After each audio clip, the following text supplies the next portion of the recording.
ધોરણ 7 ગુજરાતી સત્યપતિ ભાગ 4 એમાં 13મો પાઠ સમરતલાલ સુરનવાળાનો સન્માન સમારંભ. તો એના આપણે પ્રશ્ન જોઈએ. પહેલો પ્રશ્ન છે કે પાઠમાં આવેલા સ્વરથી શરૂ થતા અને અનુસ્વરવાળા શબ્દો શોધીને લખો. સ્વર કયા સ્વર આવે? સ્વર કેટલા હોય? હા, સ્વર અને વ્યંજન હોય ને. સ્વર કયા હોય?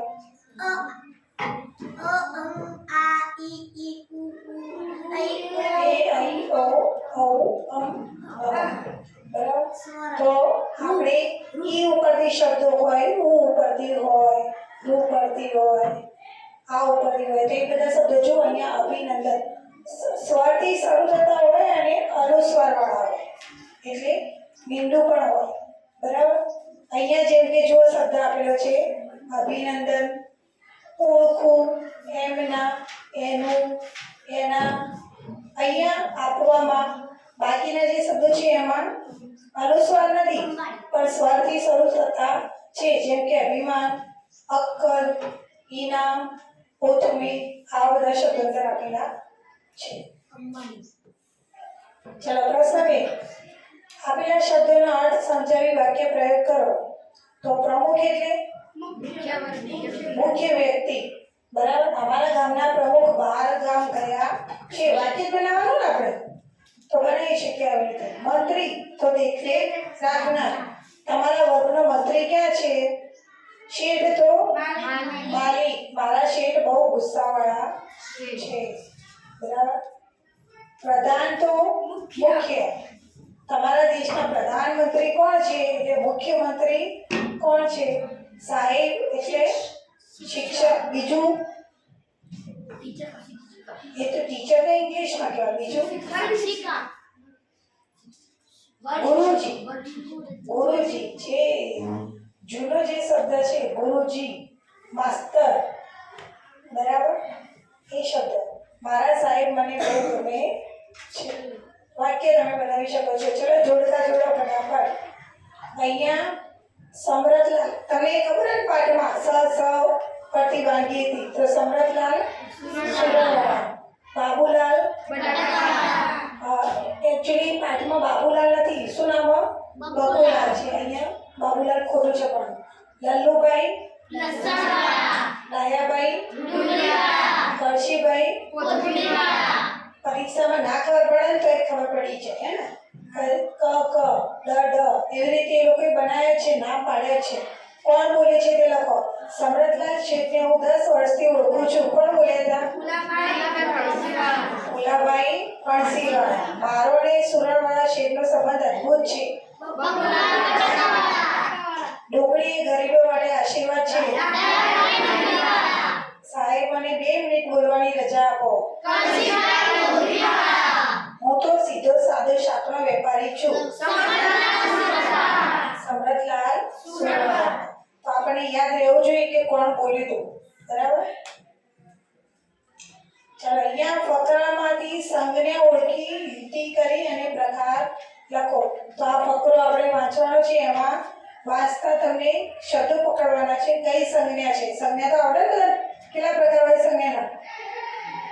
યાદ કરો ફટાફટ. સંજ્ઞા કેટલા પ્રકાર?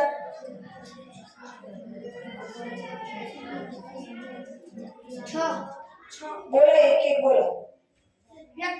વ્યક્તિવાચક, ભાવવાચક, સમૂહવાચક, દ્રવ્યવાચક, જાતિવાચક. હવે છઠ્ઠો ગણકો તમે 6 કીધા. 5 પ્રકાર. કેટલા? 5. બરાબર. તો અહીંયા જુઓ મનોજ ખૂબ હોશિયાર છોકરો હતો. તો મનોજ એ કેવું કહેવાય? છોકરો હોશિયાર તો શું છે? વિશેષણ. શું? વિશેષણ. એટલે એ સંજ્ઞા નથી. બરાબર. તે નર્મદા નદીની પરિક્રમા કરવા ગયો. તો નર્મદા શું આવશે? વ્યક્તિવાચક. અને નદી જાતિવાચક. નર્મદા નદીનું પાણી ખૂબ જ શીતળ હતું. તો શીતળ એ શું છે? ભાવવાચક સંજ્ઞા. ઘણા સાધુઓ ત્યાં પૂજા પાઠ કરતા હતા. તો સાધુ. આ તો સાધુ શેમાં આવે? જાતિવાચક. બરાબર સમાવે જાતિવાચક. મનોજ આ પવિત્ર દ્રશ્ય જોઈ ખૂબ આનંદિત થયો. તો પવિત્ર એટલે ભાવવાચક, આનંદિત એટલે પણ ભાવવાચક સંજ્ઞા.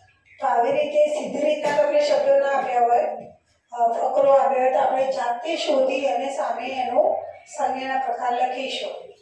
બરાબર. હવે આ તો બહુ જ ઈઝી છે. અહીંયા તમારે શબ્દ અને એનું બહુવચન શોધવાનું આના અંદરથી જ. ચલો, જેમ કે તે તો તેઓ, તો વૃક્ષો એ કોનું બહુવચન છે? વૃક્ષ. છોકરી તો છોકરીઓ. બરાબર. પછી તું તો તમે, પુસ્તક પુસ્તકો, અમારે તો અમે તો અમારે. બરાબર. પછી ચાવી નદી તો શોધતા આવડે ને આવડે દે બહુવચન. ચલો, પ્રશ્નના ઉત્તર આપવાના છે. સવરતલાલ સુરણવાળા વિશે 5-7 લીટી લખો. તો સવરતલાલ સુરણવાળા શાકના મોટા વેપારી હતા. તેઓ શાક માર્કેટના પ્રમુખ પણ હતા અને એમણે શું કામ કર્યું હતું ભાઈ? ગાજરની સ્પર્ધામાં સરકારી ઇનામ મળ્યું હતું. તેમણે 3.5 હાથનું ગાજર ઉગાડીને અગાઉના બધા વિઘ્નો તોડી નાખ્યા હતા. શાક માર્કેટના વેપારીઓએ તેમનું ભવ્ય સન્માન કર્યું હતું. યાદ જ પાડવાનું. હા, આ બસ એ લખવાનું. એમના વિશે લખવાનું હોય તો આ બધું લખવાનું. આ પાઠમાંથી તમને ગમેલા ભાષણ વિશે ટૂંકમાં લખો. તો બધા લોકોએ ભાષણ આપ્યા હતા ને, ડાયાભાઈ ડુંગળીવાળાએ, કશીભાઈ કોથમીરવાળાએ બધાએ અલગ અલગ ભાષણ આપ્યા હતા. તો એ ભાષણ વિશે તમારે લખવાનું છે. તો ગમે તે એક ભાષણ તમારે અહીંયા લખવાનું છે. સવરતલાલે સન્માનનો શું જવાબ આપ્યો? તો તેમણે કહ્યું કે હું બટાકા જેવો છું કે સક્કરિયા જેવો કે ડુંગળી જેવો તેની મને તો કશી ખબર નથી. મારા ઘરમાંથી તો મને મરચા જેવો કહે છે.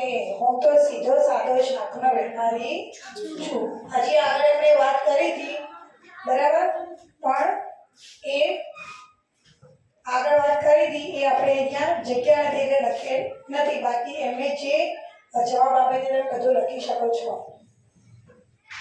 સંવાદ લખવાનો છે. જો ટામેટું, મરચું, લીંબુ ફરવા ગયા છે, એમની વચ્ચે તમારે વાતો કરાવવાની. ટામેટા લીંબુ વચ્ચે ટામેટું કહેશે, હે મિત્રો, આજે બજારમાં બહુ ભીડ છે ને? મરચું કે હા, બધા મને જ લેવા આવે છે. એટલે લીંબુ કહેશે, અરે પણ મારી જરૂર તો ખરા સમયે જ પડે. એટલે ટામેટું કહેશે, સાચું, પણ મારા વગર તો શાક ફીક્કું લાગે. મરચું કહેશે, ચાલો આપણે ભેગા મળી સ્વાદિષ્ટ વાનગી કરીએ. એટલે લીંબુ કહેશે, હા, મિત્રતા હોય તો સ્વાદ પણ મજાનો આવે. તો તમને આવી રીતે વાતચીત કરતા આવડે ને, સંવાદ લખતા, તો તમારી જાતે લખવાનું રહેશે. બરાબર. ચલો, અહીંયા ચિત્ર એક આપેલું છે અને એનું વર્ણન લખવાનું છે. કોણ વાંચશે?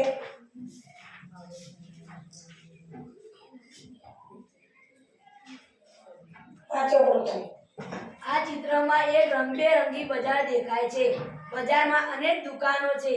એક દુકાનમાં આભૂષણો, ચૂડીઓ, રમકડા અને ઝુમખા વેચાતા દેખાય છે. તેની બાજુમાં એક રંગોની દુકાન છે, જ્યાં દુકાનદાર વિવિધ રંગોના ઢગલા કરીને બેઠો છે. દુકાનની આગળ એક માણસ ઊભો દેખાય છે. દુકાનની પાછળ એક હાથી પર માણસ બેઠેલો દેખાય છે. હાથીને સુંદર રીતે શણગારેલો છે. આ ચિત્રમાં ફળોની હાંડીઓ ધરાવતા એક નાનો ગાડાવાળો પણ છે.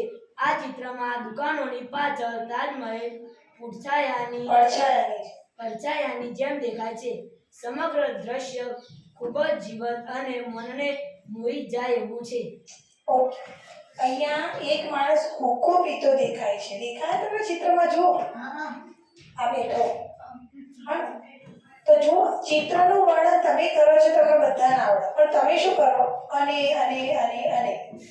હે ને? વાક્ય શરૂ થયું અહીંયા જો લખ્યું કે આ ચિત્રમાં એક રંગબેરંગી બજાર દેખાય છે.